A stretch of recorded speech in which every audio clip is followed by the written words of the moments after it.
Apa sih yang ada di pikiran kalian kalau ngedenger soal filsafat? Apa sesuatu yang abstrak, gak jelas? Sesuatu yang bikin pusing, menyulitkan? Atau malah kalian keinget sama orang-orang ateis yang ada di luar sana?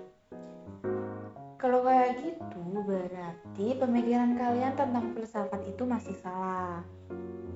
Percaya nggak percaya, tanpa filsafat kalian nggak akan ngerasain teknologi yang kalian rasain sekarang. Kalian nggak akan pernah ngerasain gimana rasanya makan burger atau makanan fast food lainnya. Kalian juga nggak akan megang HP sekarang, nonton video ini sambil mungkin rebahan. Karena tanpa filsafat, hari ini kalian mungkin ada di hutan cari makanan sambil bawa-bawa tombak. Enggak kok, bercanda. Semua yang ada hari ini ada karena filsafat. Kok bisa? Bisa dong. Sekarang siapkan conversation kalian dan simak video ini dengan tenang. Nah, ngomongin soal filsafat, sebenarnya filsafat itu apa sih? Secara bahasa, filsafat itu terdiri dari dua kata, yaitu philo yang berarti cinta dan sophia yang berarti kebijaksanaan. Filsafat itu nggak nyeremin kok, artinya aja cinta dan kebijaksanaan. Filsafat itu ilmu yang mempelajari tentang gimana cara berpikir dengan benar. Ketika seseorang berpikir secara logis, sistematis, radikal, dengan konotasi yang gak buruk loh ya, universal, tidak tergesa-gesa menerima suatu berita atau gak mudah percaya. Filsafat itu juga disebut sebagai induk pengetahuan atau the mother of knowledge. Tahu gak kenapa?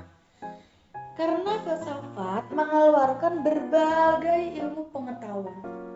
Dari filsafatlah ilmu-ilmu pengetahuan itu berasal. Belajar filsafat itu gak nyeremin loh. Gak akan ngebuat kita jadi gila karena terlalu ngepikirin asal mula dunia. Filsafat itu malah akan ngebuat kita jadi tambah kritis kalau berpikir.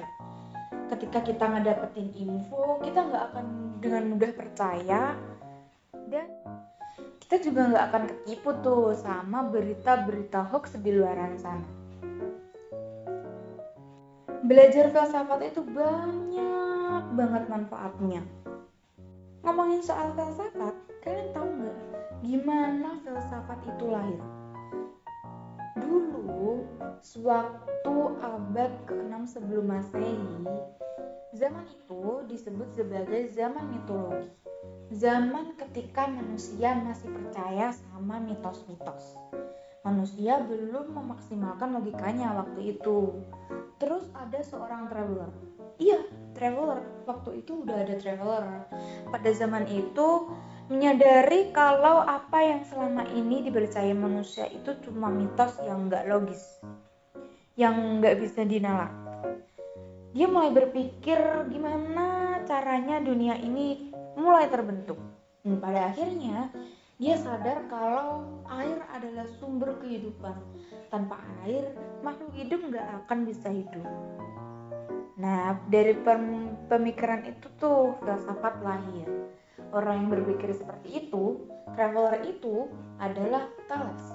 Gak cuma Thales, tapi juga ada filsuf-filsuf lainnya kayak Anaximandros, Anaximenes, Empedocles, Parmenides, Pythagoras, dan Demokritos.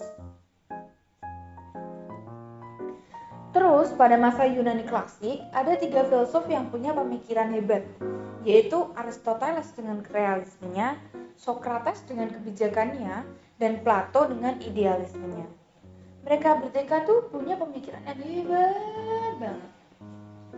Dari mereka bertiga, kita belajar bahwa sebagai manusia, kita harus mencari kebenaran dalam suatu hal.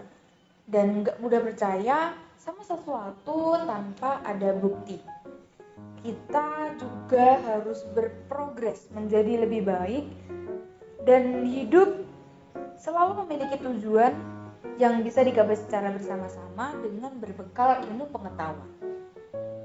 Sedangkan pada masa Helenisme, masa yang dimulai sejak meninggalnya Alexander Agung sampai berkuasanya Romawi atas wilayah-wilayah Helenistik dan abad pertengahan, yang pada saat itu para tokoh agama Kristen melarang berkembangnya filsafat yang menyebabkan pengetahuan barat menjadi tidak berkembang.